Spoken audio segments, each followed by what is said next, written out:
Friends, તો આપણે હવે નવો ટોપિક જોઈએ. ધોરણીની અંદર આપણે છેલ્લો ટોપિક જોઈ લો, સારા નેતાના ગુણો, નેતૃત્વના લક્ષણો અને સારા નેતાના ગુણો. નવો ટોપિક આપણી સમક્ષ હવે શરૂ થઈ રહ્યો છે. માહિતી સંચાર, કમ્યુનિકેશન. કમ્યુનિકેશન એટલે બે વ્યક્તિઓ વચ્ચે વાતનું આદાન પ્રદાન, વિચારોનું આદાન પ્રદાન, મંતવ્યોનું આદાન પ્રદાન, જેને કહેવામાં આવે છે માહિતી સંચાર. આગળ આપણે લાક્ષણિકતાઓમાં જોઈ ગયા કે ભાઈ ધોરણી માટે પણ માહિતી સંચાર એ જરૂરી છે. અને જો ચોક્કસ માહિતી સંચાર થશે જ, એટલે ચોક્કસ મેસેજ કર્મચારીઓને વિભાગીય અધિકારીઓ પાસેથી મળશે, તો જ તેઓ ચોક્કસ રીતે કાર્ય કરી શકશે. જો એ મેસેજ બરાબર નહીં હશે, માહિતી સંચાર બરાબર નહીં હોય, તો કર્મચારીઓ સુધી સાચો મેસેજ પહોંચશે જ નહીં અને તેઓ તે દિશામાં કાર્ય કરી શકશે નહીં. તો માહિતી સંચાર થવો અને એ પણ યોગ્ય રીતનો, ચોક્કસ શબ્દો દ્વારા અને ચોક્કસ રીતે થાય એ ખૂબ જ જરૂરી છે. તો માહિતી સંચાર માટે એક વસ્તુ આપણા માટે શું અગત્યનું છે, તો કે એના માટે પહેલી જ વસ્તુ જરૂરી છે માહિતી પ્રેષણ. માહિતી સંચાર અને માહિતી પ્રેષણ શું છે, ધોરણ 11 ની અંદર આપણે ભણીને આવ્યા છીએ. માહિતી પ્રેષણ શું છે?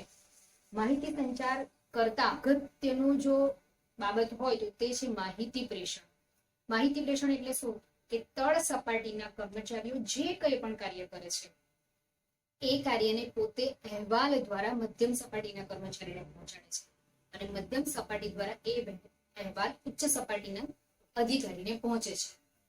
ઉચ્ચ સપાટીના અધિકારીને જાણ હોય કે કયું કાર્ય ક્યાં કેટલું થયું છે, તો એના સંદર્ભમાં જ તે આગળના ડિસિઝનો, નિર્ણયો નક્કી કરશે, ધ્યેયો નક્કી કરશે અને એ કાર્યની સોંપણી મધ્યમ સપાટીના કર્મચારીને સોંપશે અને પછી મધ્યમ સપાટીના કર્મચારીઓ એ તળ સપાટીના કર્મચારીઓ પાસે કરાવશે.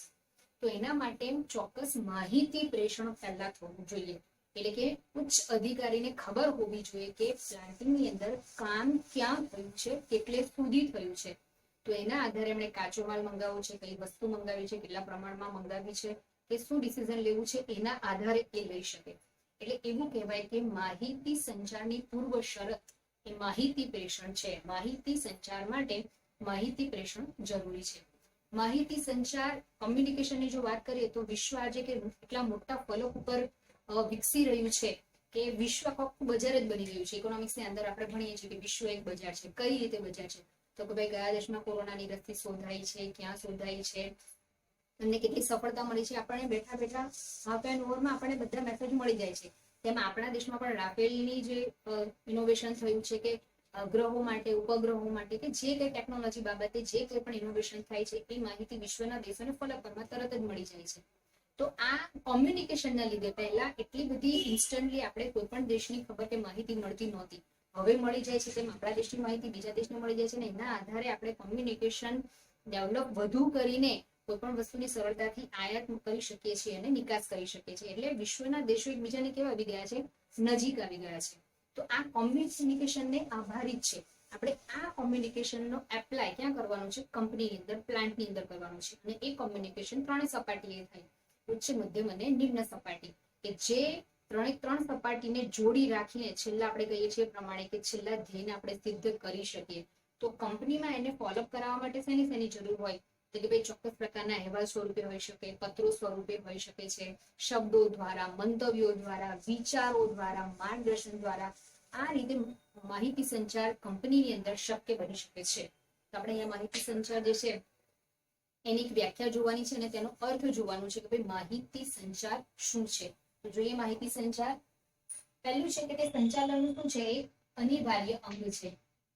સંચાલનની અંદર આપણે 5 એના જે કાર્યો છે, જે 5 વિભાગો છે એનો તો સમાવેશ થઈ જ જાય છે. પણ એ સિવાય જેટલી પણ બાબતો આપણા પાઠ્યપુસ્તકમાં આવતી જશે એ પણ એની બધી પૂરક, બધી જ અગત્યની બાબતો છે કે જેના વગર સંચાલન અટકી પડે છે. તો આ પણ એક સંચાલનનું શું છે? એક અગત્યનું અંગ છે. વિજ્ઞાન અને ટેકનોલોજીની પ્રક્રિયાએ વિશ્વના દેશોને શું લાવી દીધા છે? એકબીજાની નજીક લાવી દીધા છે. વિશ્વ આજે એક બજાર બની ગયું છે. કોમ્યુનિકેશનના લીધે વધુ સરળ બન્યું છે.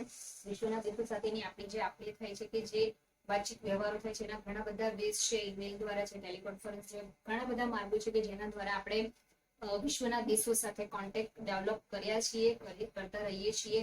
અને આયાત નિકાસ માટે કે જે આપણા સંબંધો છે, વિદેશી સંબંધો, એને આપણે મજબૂત બનાવ્યા છે, બનાવવાનો પ્રયત્ન કરી રહ્યા છે.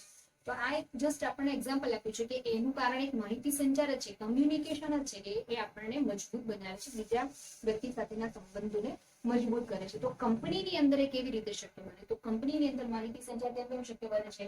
તો કે ભાઈ શબ્દો દ્વારા, પત્રો દ્વારા, સૂચનાઓ દ્વારા, મંતવ્યો દ્વારા આ બધીની આપ-લે કરવાની છે. એ નીચલી સપાટીથી ઉપલી સપાટી પણ હોઈ શકે, ઉપલી સપાટીથી નીચલી સપાટી પણ હોઈ શકે. પણ પહેલા થવું જોઈએ માહિતી પ્રેષણ. જો સંચાલકને ખબર હશે કે પ્લાન્ટિંગ આટલું થયું છે, આટલું કર્મચારીએ કામ કર્યું છે અથવા આ કામ ચાલી રહ્યું છે, તો એ સંદર્ભમાં જ એ બીજા નિર્ણયો લઈ શકે છે કે કાચો માલ કેટલો મંગાવવો છે, કે કેટલી વસ્તુઓનું ઉત્પાદન કરવાનું છે, કે હવે પછી શું કરવું પડશે. તો એ ડિસિઝન લેશે, પછી જ એ પ્રક્રિયા આગળ વધશે કે એ મધ્યમ સપાટીને સોંપશે અને મધ્યમ સપાટી નિમ્ન સપાટીને. તો એના માટે માહિતી પ્રેષણ જરૂરી છે. તો એની મેં તમને સમજ આપી દીધી કે ભાઈ માહિતી પ્રેષણ શું છે. તો માહિતી પ્રેષણ થાય પછી જ માહિતી સંચાર થવાનું છે. તો માહિતી સંચારમાં શું આવશે? કે ભાઈ હુકમો આવશે, આદેશો આવશે, અહેવાલો મેળવવાના. નીચલી સપાટીથી જે સંચાલક સુધી જે મેસેજ આવે છે એ અહેવાલ સ્વરૂપે આવે છે, રિટર્ન માટે લેખિત સ્વરૂપે આવે છે કે ભાઈ આટલું આટલું પ્લાન્ટની અંદર કામ થયું છે. ને જેવું એ મેસેજ એની પાસે આવે છે એટલે ફરીથી નવા નીતિ નિયમો, ધ્યેયો અથવા જે હોય તે ઉચ્ચ સપાટીના અધિકારી એ મધ્યમ સપાટીના અધિકારીને સોંપી દે છે. તો મોટે ભાગે અહેવાલથી જો કામ થાય છે તો એ બહુ જ કરેક્શનનું છે, કારણ કે માહિતી સંચારની અંદર માહિતીઓ શબ્દે સ્પષ્ટ હોવી જોઈએ. તે દ્વિઅર્થી ન હોય, લખાણમાં ભૂલ ન હોય, સમજવામાં ભૂલ ન થાય. જેવો મેસેજ એક ઉચ્ચ સપાટીનો અધિકારી, ટ્રસ્ટી, સેક્શન ઓફિસરને સોંપે છે, એટલી ટ્રાન્સપરન્સીથી એ જ મેસેજ નીચેના કર્મચારીઓ સુધી પહોંચવો જરૂરી છે. તો એ મેસેજ કન્વર્ટ ના થાય, ફેરફાર ન થાય, બદલાઈ ન જાય, એનું સ્વરૂપ ના ફેરવાય, એ બહુ જ ધ્યાન રાખવાની જરૂરિયાત છે. જો એ એના સ્વરૂપમાં જ કર્મચારી પાસે પહોંચશે તો જ એનું રિઝલ્ટ મળશે. તો કહેવાનો મતલબ કે અહેવાલ સ્વરૂપે હોય તો વધારે બેસ્ટ છે. એ સિવાય બાકીના બધા બેસ્ટ આપણને આપેલા છે. આ સિવાય કે એમને માહિતી પ્રેષણ થઈ ગયું છે, એના સંદર્ભમાં માહિતી સંચાર થઈ રહ્યું છે, પણ એ દરમિયાન કર્મચારીઓને જો કોઈ ફરિયાદો હોય તો તે સેક્શન ઓફિસરને કરશે. સેક્શન ઓફિસર તેમની ફરિયાદો સાંભળીને તેની સાથે સાથે શું લાવવાનો પ્રયત્ન કરે છે? એમનો નિકાલ પણ લાવવાનો પ્રયત્ન કરે છે. એ પ્રોબ્લેમને સોલ્વ કરવા માટેનો પણ પ્રયત્ન કરે છે.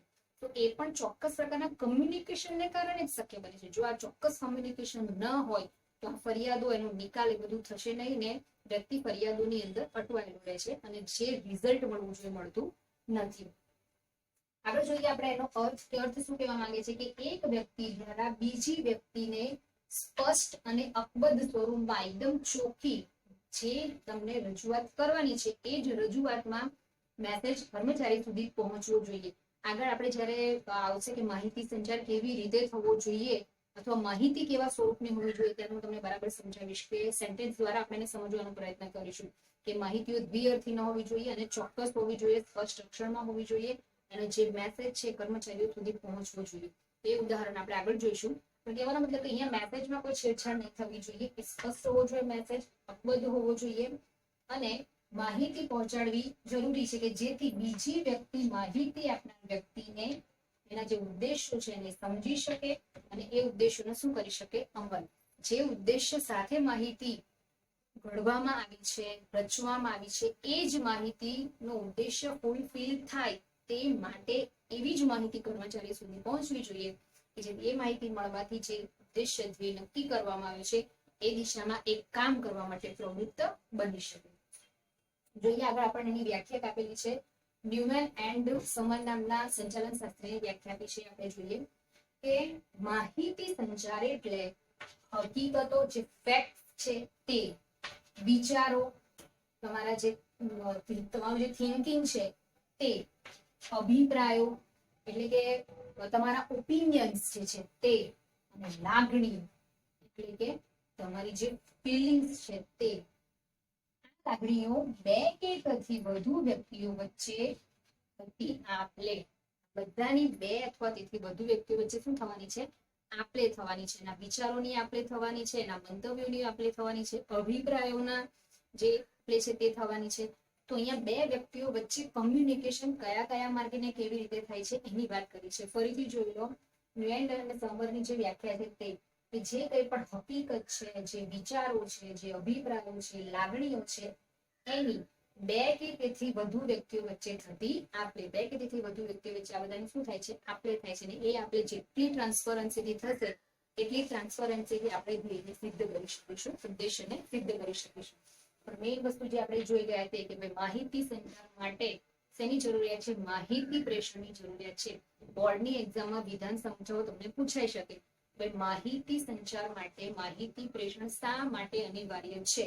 તો આપણે આ જ સમજાવવાનું છે કે જો માહિતી પ્રેષણ એ નિમ્ન કર્મચારીઓ પાસેથી સંચાલક પાસે અહેવાલ સ્વરૂપે જો પહોંચે છે તો તેના આધારે માહિતી સંચાર શું કરવો, કે કઈ માહિતી હવે કર્મચારીઓને આપવાની છે, કયા સૂચનો આપવાના છે, કઈ સલાહો આપવાના છે, તો એ અંગેનો નિર્ણય એક સંચાલક લઈ શકે છે. તો માહિતી સંચાર માટે પહેલા શું થવું જોઈએ? માહિતી પ્રેષણ. હવે વિધાન સમજાવવા પણ તમને 2 માર્ક્સમાં પૂછાઈ શકે છે.